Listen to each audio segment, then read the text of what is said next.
Hello everyone, welcome back to my channel.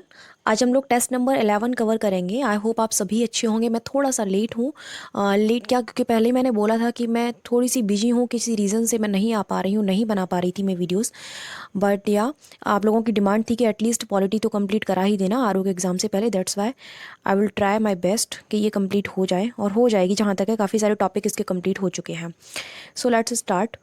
First question है, भारत में न्यायालय की एकल व्यवस्था कहाँ से ग्रहण की गई है? तो यह ग्रहण की गई है 1935 का जो भारत शासन अधिनियम था उससे, यानी कि ऑप्शन नंबर बी जो है यहाँ पर, सॉरी डी जो है वह करेक्ट हो जाएगा। भारत की एकीकृत न्याय व्यवस्था में उच्चतम न्यायालय शीर्ष पर है। न्यायालय की एकल व्यवस्था भारत शासन अधिनियम 1935 से ली गई है। एज यू ऑल नो, इस अधिनियम का हमारे भारत के संविधान में बहुत बड़ा योगदान रहा है। इस तरीके से भी क्वेश्चन पूछा जाता है, जो लैंग्वेज मैंने यूज़ की है अभी, कि हमारे संविधान में किस अधिनियम का सबसे बड़ा योगदान है, तो आपको ये आंसर देना होगा वहाँ पे। नेक्स्ट जो क्वेश्चन है वो है, भारत में उच्चतम न्यायालय का शुभारंभ किस वर्ष किया गया था? ठीक है, तो ये हुआ था 1950 में। ऑप्शन नंबर बी जो है करेक्ट हो जाएगा। भारत में उच्चतम न्यायालय का शुभारंभ 28 जनवरी 1950 को किया गया था। यह भारत शासन अधिनियम 1935 के तहत स्थापित संघीय न्यायालय का उत्तराधिकारी है। प्रश्न आता है, संघीय न्यायालय की स्थापना किस अधिनियम के तहत की गई थी? तो आपको पता होना चाहिए 1935 का ही वह अधिनियम था। नेक्स्ट है, संविधान के किस भाग में उच्चतम न्यायालय का उल्लेख किया गया है? उच्चतम न्यायालय का जो उल्लेख है वह किया गया है संविधान के भाग 5 में। ऑप्शन नंबर बी जो है करेक्ट हो जाएगा। भारतीय संविधान के भाग 5 में 124 से 147 तक उच्चतम न्यायालय का उल्लेख किया गया है। नेक्स्ट है, भारत में न्यायपालिका के कितने स्तर स्थापित किए गए हैं? तो न्यायपालिका के आप सभी को पता होगा 3 स्तर हैं। ऑप्शन नंबर सी यहाँ पर करेक्ट है। न्याय हेतु संविधान में न्यायपालिका का प्रावधान किया गया है। भारत में 3 जो है स्तर न्यायपालिका के स्थापित किए गए हैं। वह तीनों स्तर कौन से हैं? पहला है उच्चतम न्यायालय, सबसे ऊपर सुप्रीम कोर्ट है, उसके बाद उच्च न्यायालय यानी कि हाई कोर्ट, उसके बाद जो जिला न्यायालय या सत्र न्यायालय आपके जो होते हैं, अधीनस्थ न्यायालय, वो आते हैं। न्यायपालिका के अंतर्गत ही लोक अदालत, उपभोक्ता अदालत, बाल व किशोर न्यायालय, fast track court, mobile court, e अदालत, ग्राम न्यायालय आदि का गठन होता है। नेक्स्ट क्वेश्चन है, मूल संविधान में सर्वोच्च न्यायालय में न्यायाधीशों की संख्या मुख्य न्यायाधीश सहित कितनी थी? तो इसका जो करेक्ट आंसर है वो है 8। ऑप्शन नंबर ए यहाँ पर करेक्ट हो जाएगा। मूल संविधान की यहाँ पर बात हो रही है। अनुच्छेद 124 का जो फर्स्ट क्लॉज है उसके अनुसार सर्वोच्च न्यायालय में न्यायाधीशों की संख्या 8 होगी। मुख्य न्यायाधीश सहित यहाँ पर बात की जा रही है। वर्तमान में उच्चतम न्यायालय में जो न्यायाधीशों की संख्या है वह कितनी है? 34 यानी कि 34 है। नेक्स्ट है, किसको उच्चतम न्यायालय के न्यायाधीशों की संख्या में वृद्धि करने का अधिकार है? इंपॉर्टेंट क्वेश्चन है। करेक्ट आंसर इसका संसद है। प्रेसिडेंट मत लगा के आना, कई बार वो आपको घुमाने की कोशिश करेगा अगर इसको स्टेटमेंट के रूप में भी देता है इस क्वेश्चन को। So please don't be confuse, correct answer संसद है। संसद को उच्चतम न्यायालय के न्यायाधीशों की संख्या में वृद्धि करने का अधिकार है। मुख्य न्यायाधीश की नियुक्ति कौन करता है? मुख्य न्यायाधीश जो होता है उसकी नियुक्ति कौन करता है? तो यहाँ पर प्रेसिडेंट करेगा, ना कि संसद। करेक्ट आंसर ए है। मुख्य न्यायाधीश की नियुक्ति राष्ट्रपति अन्य न्यायाधीशों एवं उच्च न्यायालय के न्यायाधीशों की सलाह के बाद करता है। मुख्य न्यायाधीश की नियुक्ति वर्तमान में वरिष्ठता के आधार पर होती है, यानी कि सबसे वरिष्ठतम जो न्यायाधीश होता है उसी की जाती है। ठीक है, ये लाइन मैंने बोल दी आपको। ओके, नेक्स्ट जो क्वेश्चन है वो है, जिसका आंसर दिख गया शायद। कॉलेजियम व्यवस्था किससे संबंधित है? न्यायाधीशों की नियुक्ति से, न्यायाधीशों की पदोन्नति से, या फिर न्यायाधीशों के तबादले से? तो आंसर आपको पहले ही दिख गया है। करेक्ट आंसर यहाँ पर डी है। देश की अदालतों में जजों की नियुक्ति की जो प्रणाली है उसको कॉलेजियम व्यवस्था बोला जाता है। 1993 में सुप्रीम कोर्ट के 2 फैसलों के बाद यह व्यवस्था बनाई गई थी। सुप्रीम कोर्ट तथा हाई कोर्ट में जजों की नियुक्ति तथा तबादलों का फैसला भी कॉलेजियम व्यवस्था के द्वारा ही किया जाता है।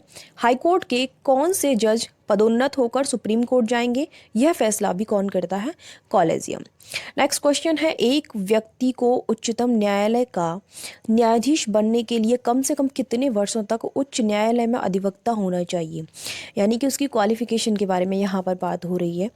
तो जो करेक्ट आंसर है वो है 10 वर्ष के लिए वहाँ पर वह कार्यरत, मतलब सॉरी, पहले से वह वहाँ पर अधिवक्ता रह चुका हो हाई कोर्ट में।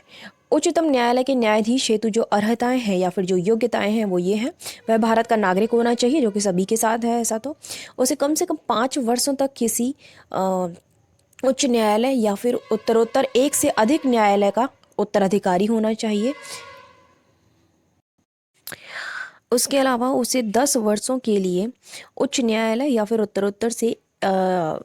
उत्तरोत्तर एक से अधिक उच्च न्यायालय में का अधिवक्ता होना चाहिए। कितने वर्षों के लिए? 10 वर्षों के लिए। और उसे राष्ट्रपति के मत में एक प्रतिष्ठित न्यायवादी भी होना चाहिए।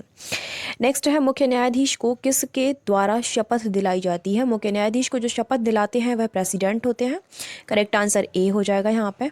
ठीक है, मुख्य न्यायाधीश व अन्य न्यायाधीशों को शपथ राष्ट्रपति के द्वारा दिलाई जाती है, लेकिन ये राष्ट्रपति के प्रसाद पर्यंत पद धारण नहीं करते हैं, इस चीज़ को याद रखना।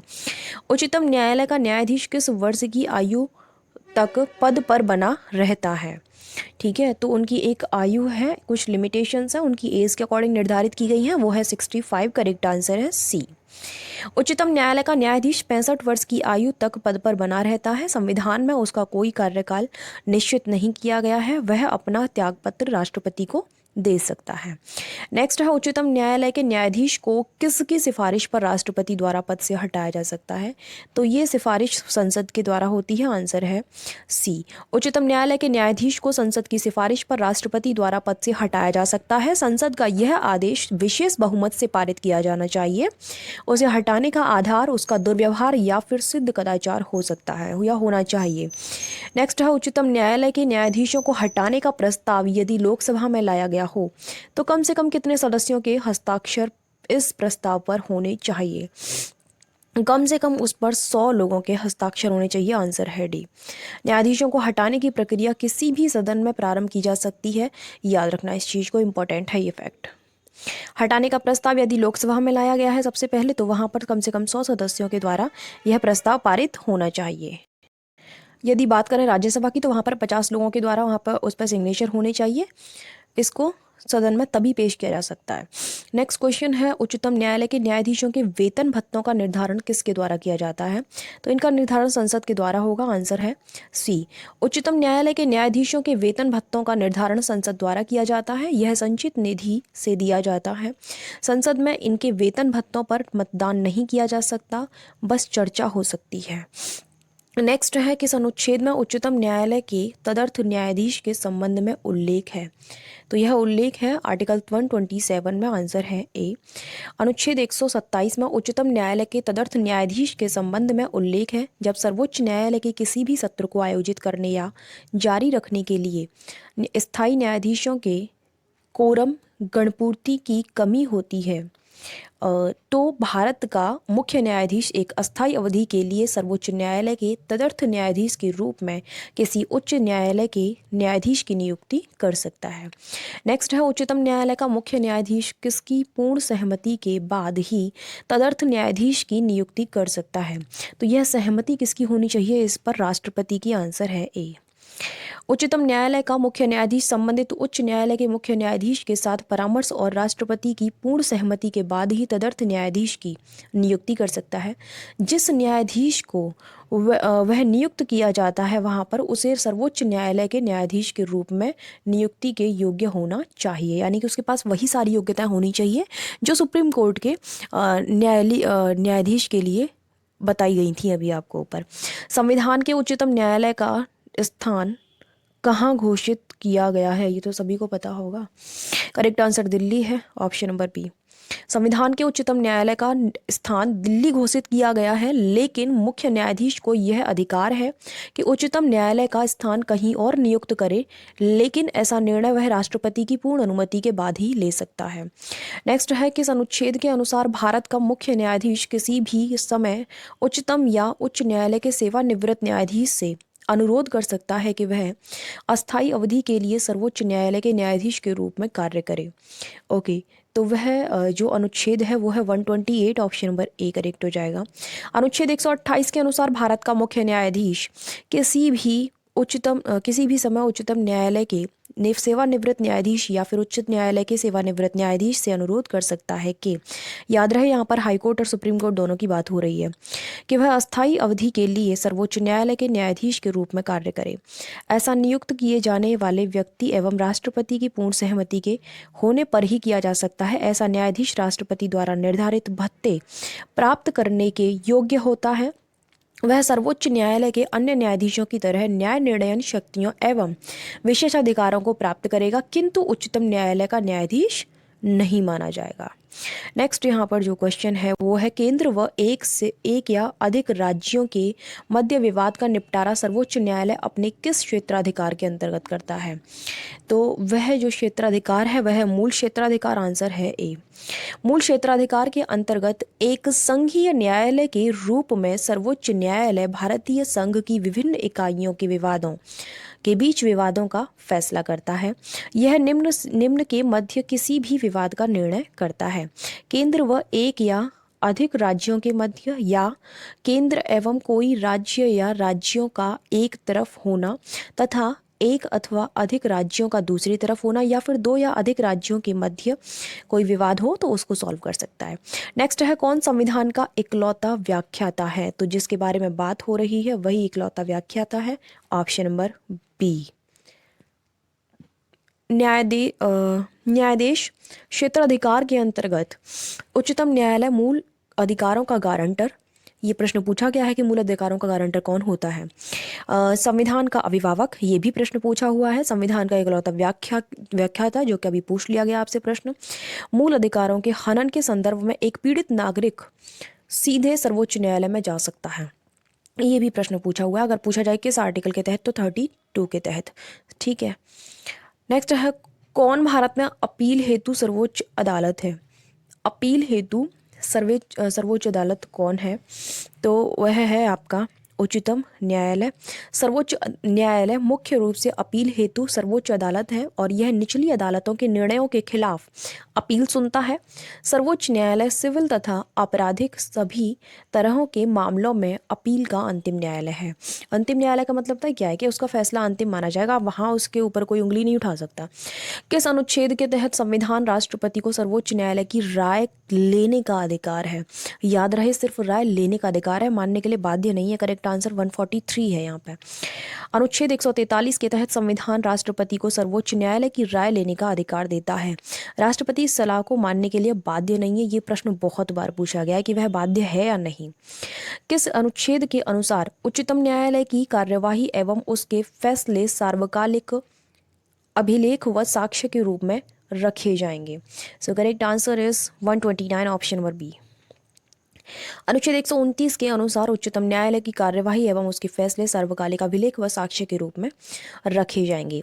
नेक्स्ट है, किस शक्ति के अंतर्गत केंद्र और राज्य दोनों सरकारों के विधायी अधिनियमों के संवैधानिकता की जांच करने की शक्ति सर्वोच्च न्यायालय को है? तो यह है न्यायिक समीक्षा का क्षेत्राधिकार। करेक्ट आंसर डी है। न्यायिक समीक्षा की शक्ति के अंतर्गत केंद्र और राज्य दोनों सरकारों के विधायी अधिनियमों और कार्यकारी आदेशों की संवैधानिकता की जांच करने की शक्ति सर्वोच्च न्यायालय को है।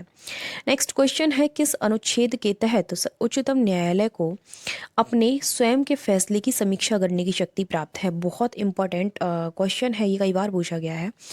इसका जो करेक्ट आंसर है वो है आर्टिकल 137, ऑप्शन नंबर सी।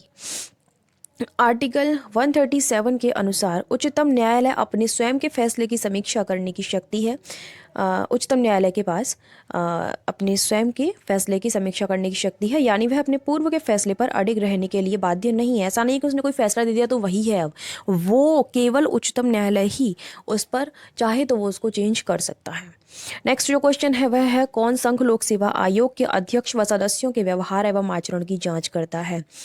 तो इसका जो करेक्ट आंसर है वो है उच्चतम न्यायालय, ऑप्शन नंबर बी। यहाँ आप इजीली आंसर दे पा रहे हो क्योंकि आपको पता है कि टॉपिक ही उच्चतम न्यायालय का चल रहा है, राइट। लेकिन जब यही क्वेश्चन मिक्स होकर एग्जाम में आते हैं तो वहाँ हमारा दिमाग क्या हो जाता है, घूम जाता है। ठीक है, तो ज़्यादा शेर ना बनिएगा अगर यहाँ आंसर दे पा रहे हो तो। ठीक है, उच्चतम न्यायालय एवं संघ लोक सेवा आयोग के अध्यक्ष व सदस्यों के व्यवहार एवं आचरण की जांच करता है। नेक्स्ट, किसको उच्चतम न्यायालय के अधिकारियों एवं कर्मचारियों को नियुक्त करने का अधिकार है? तो उच्चतम न्यायालय के अधिकारियों और किसको, कर्मचारियों को नियुक्त करने का जो राइट है वो किसको मिला हुआ है? यह मुख्य न्यायाधीश को है। आंसर यहाँ पर करेक्ट है बी। भारत के मुख्य न्यायाधीश को बिना कार्यकारी के हस्तक्षेप के उच्चतम न्यायालय के अधिकारियों एवं कर्मचारियों को नियुक्त करने का राइट मिला हुआ है। वह उनकी सेवा शर्तें भी तय कर सकता है। नेक्स्ट, किस अनुच्छेद के तहत उच्चतम न्यायालय की संपूर्ण कार्यवाही अंग्रेजी भाषा में होगी? तो ये जो बात है कही गई है आर्टिकल 348 में। करेक्ट आंसर ए है। अनुच्छेद 348 के तहत उच्चतम न्यायालय की संपूर्ण कार्यवाही अंग्रेजी भाषा में होगी। नेक्स्ट क्वेश्चन है, कौन उच्चतम न्यायालय के न्याय क्षेत्र एवं शक्तियों में वृद्धि कर सकती है? न्याय क्षेत्र एवं शक्तियों में वृद्धि करने का जो राइट है वो संसद को मिला हुआ है। आंसर यहाँ पर सी है। अनुच्छेद 138 के तहत यह अधिकार मिला हुआ है किसको? संसद को, कि वह उच्चतम न्यायालय के न्याय क्षेत्र एवं शक्तियों में कटौती का अधिकार नहीं है, हालांकि वृद्धि करने का अधिकार है। वह कटौती नहीं कर सकती लेकिन वृद्धि कर सकती है। नेक्स्ट है, किस मामले में उच्चतम न्यायालय द्वारा अब तक की सबसे बड़ी खंडपीठ का गठन किया गया है? ऐसा कौन सा विवाद था जब उनकी जो मतलब एक पीठ बिठाई जाती है ना, कि ये जो टीम है, पूरी पीठ इन द सेंस कि एक टीम होती है इतने जजों की, मे बी मेरे को भी, मैं भूल रही हूँ, शायद 7 जजों की होती है वो, तो वो बैठते हैं तो वो ही उस चीज़ पर फैसला लेते हैं। ठीक है, तो ऐसा कौन सा विवाद था जिसमें सबसे बड़ी जो है खंडपीठ बिठाई गई थी? यही क्वेश्चन है ना, राइट। करेक्ट जो आंसर है केशवानंद भारती मामला था, 1973 में हुआ था। सो करेक्ट आंसर ए हो जाएगा यहाँ पर। केशवानंद भारती मामले में उच्चतम न्यायालय द्वारा अब तक की सबसे बड़ी खंडपीठ बिठाई गई थी, जो कि जिसमें 13 न्यायाधीश थे का गठन किया गया था। इसके बाद दूसरी सबसे बड़ी खंडपीठ गोलकनाथ बनाम मामले में बिठाई गई थी। ठीक है, तो यहाँ करेक्ट आंसर ए है। लोकहितवाद या फिर जनहित याचिका की शुरुआत किस देश में हुई थी? ओके, तो इसकी जो स्टार्टिंग हुई थी वह अमेरिका में हुई थी। करेक्ट आंसर बी है। लोकहितवाद या फिर जनहित याचिका कह सकते हो, यानी कि पब्लिक इंटरेस्ट लिटिगेशन की शुरुआत अमेरिका में हुई थी, जिसको आप शॉर्ट में PIL बोल देते हो। भारत में जनहित याचिका की शुरुआत किसके द्वारा की गई थी? तो भारत में जो जनहित याचिका की स्टार्टिंग हुई थी वह VR कृष्ण अय्यर है और PN Bhagwati, correct answer C है, दोनों के द्वारा हुई थी। भारत में जनहित याचिका की शुरुआत 1980 के दशक में न्यायमूर्ति VR कृष्ण अय्यर, इसके अलावा PN भगवती द्वारा की गई थी। इस समय भारत के मुख्य न्यायाधीश YV चंद्रचूड़ थे। भारत के पूर्व न्यायाधीश PN भगवती को जनहित याचिका का जनक माना जाता है। ये प्रश्न पूछा हुआ है, PIL का जनक कौन है? नेक्स्ट है, एक जनहित याचिका कहाँ पेश की जा सकती है? एक जनहित याचिका कहाँ पर पेश की जा सकती है? सो करेक्ट आंसर है उच्चतम न्यायालय और उच्च न्यायालय दोनों में की जा सकती है। आंसर सी है यहाँ पे।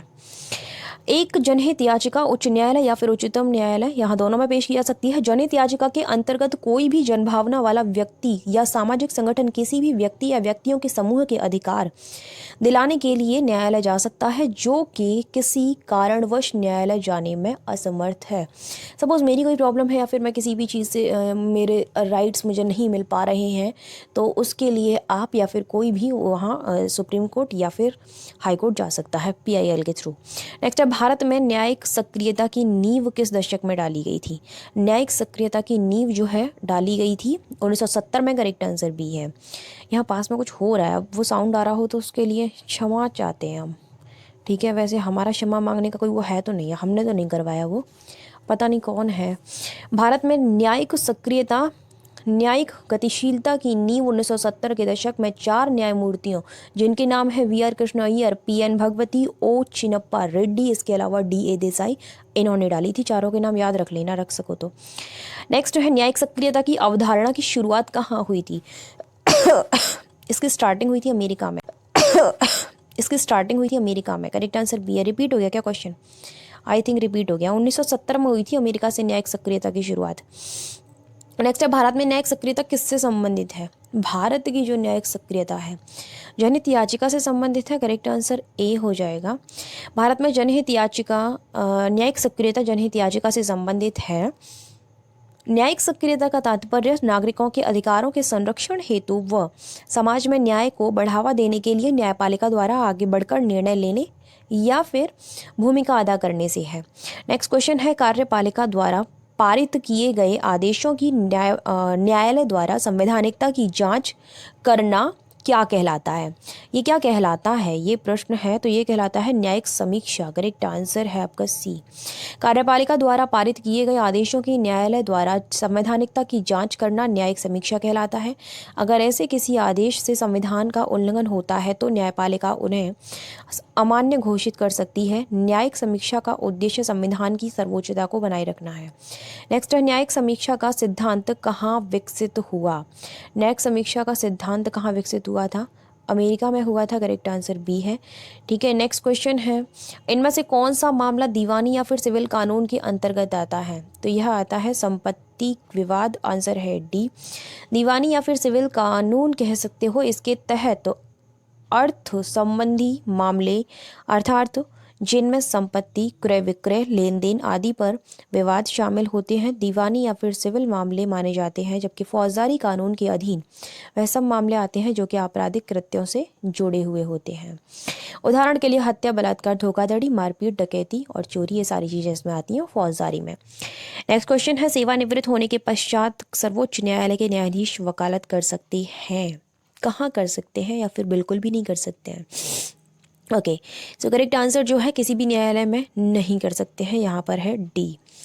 संविधान के अनुच्छेद 124 का जो 7वां क्लॉज है उसके अनुसार सेवानिवृत्त होने के पश्चात सर्वोच्च न्यायालय के न्यायाधीशों की बात हो रही है। प्लीज़ याद रखना, किसी भी न्यायालय में वकालत नहीं कर सकते। जबकि अनुच्छेद 220 के अनुसार उच्च न्यायालय के न्यायाधीश सेवानिवृत्त होने के बाद उच्चतम न्यायालय एवं अन्य उच्च न्यायालयों में वकालत कर सकते हैं, जिस उच्च न्यायालय में स्थायी न्यायाधीश रहा हो उसमें नहीं। ओके, ठीक है।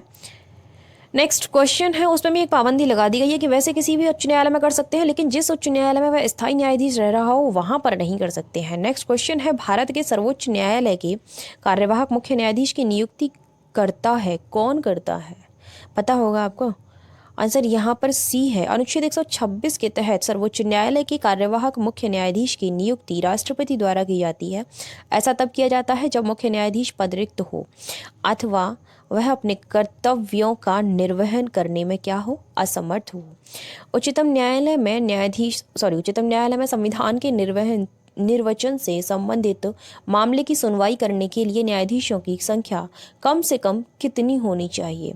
तो उनकी जो संख्या निर्धारित की गई है वह 5 निर्धारित की गई है। करेक्ट आंसर सी है। उच्चतम न्यायालय में संविधान के निर्वचन से संबंधित मामले की सुनवाई करने के लिए न्यायाधीशों की संख्या कम से कम 5 होनी चाहिए। इसे संविधान में पीठ के रूप में अभिहित किया जाता है। आई एम सो सॉरी, मैंने आपको 7 बता दी थी। नेक्स्ट जो क्वेश्चन है, निम्नलिखित में से किस वाद में उच्चतम न्यायालय ने यह धारणा व्यक्त की कि मूल अधिकार व्यक्ति को जैसा उसे सबसे अच्छा लगे उस तरह अपनी जिंदगी की रूपरेखा तैयार करने के लिए सक्षम बनाते हैं? ओके, तो धारणा को दोबारा पढ़ लेना अगर पढ़ना चाहें तो आप। करेक्ट आंसर जो है इसका है गोलकनाथ बनाम स्टेट ऑफ पंजाब। नेक्स्ट इसका बी आंसर हो जाएगा। गोलकनाथ बनाम स्टेट ऑफ पंजाब के वाद में उच्चतम न्यायालय ने उपरोक्त धारणा व्यक्त की थी। नेक्स्ट है, भारत में सुधारात्मक याचिका उच्चतम न्यायालय में निम्न अनुच्छेद के अंतर्गत दाखिल की जा सकती है।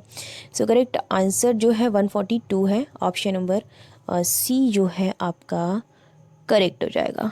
एक सेकेंड। ओके, रूपा अशोक हुर्रा बनाम अशोक हुर्रा 2002 में ये विवाद हुआ था। उच्चतम न्यायालय द्वारा दिए गए निर्णय के अनुसार इस विवाद में दिया गया था निर्णय। संविधान अनुच्छेद 142 के तहत उच्चतम न्यायालय में सुधारात्मक याचिका दाखिल संविधान के अनुच्छेद 142 के तहत उच्चतम न्यायालय में सुधारात्मक याचिका दाखिल की जा सकती है। ओके, नेक्स्ट है, संविधान के किस अनुच्छेद के अंतर्गत न्यायालय द्वारा संसद की कार्यवाहियों की जांच करना प्रतिबंधित किया गया? ओके, आर्टिकल 122 के तहत संविधान के अनुच्छेद 122 में न्यायालय द्वारा संसद की कार्यवाहियों की जांच न किए जाने का प्रावधान किया गया। नेक्स्ट है, भारतीय संविधान में न्यायिक पुनरावलोकन का आधार है। बहुत ज़्यादा इंपॉर्टेंट क्वेश्चन है गाइस। करेक्ट आंसर है विधि का शासन। आंसर सी हो जाएगा। भारतीय संविधान में न्यायिक पुनरावलोकन का आधार विधि के शासन को बनाए रखना तथा विधि की सर्वोच्चता को स्थापित करना है। नेक्स्ट यहाँ पर क्वेश्चन है, मैं भारत के संविधान के प्रति सच्चा विश्वास और सच्ची निष्ठा रखूंगा, भारत की संप्रभुता और अखंडता को बनाए रखूंगा, अपने पद के कर्तव्यों का निर्वहन करूंगा, संविधान और कानून की रक्षा करूंगा। यह शपथ किसके द्वारा ली जाती है? फिलहाल तो ये शपथ मैंने ले लिया है, चलिए कोई नहीं, किसके द्वारा ली जाती है ये बता देते हैं। भारत के मुख्य न्यायाधीश के द्वारा। करेक्ट आंसर बी है। अब इससे मैं मुख्य न्यायाधीश तो नहीं बन गई। प्रश्नगत शपथ का प्रारूप संविधान की अनुसूची 3 के तहत उच्चतम न्यायालय के न्यायाधीशों और भारत के नियंत्रक एवं महालेखा परीक्षक द्वारा ली गई शपथ का है। ओके, तो यहाँ पर नियंत्रक एवं महालेखा परीक्षक का ऑप्शन नहीं था, लेकिन वो दोनों ही करेक्ट आंसर, याद रखना। देश के किसी भी न्यायालय में चल रहे वाद को अन्यत्र भेजने का अधिकार किसके पास है? ओके, सो करेक्ट आंसर जो है इसका वो है सर्वोच्च न्यायालय। आंसर बी हो जाएगा। देश के किसी भी न्यायालय में चल रहे वाद की सुनवाई किसी अन्यत्र स्थान पर किए जाने का जो निर्देश देने का राइट है वह अनुच्छेद 139 के तहत किसके पास है? सर्वोच्च न्यायालय के पास।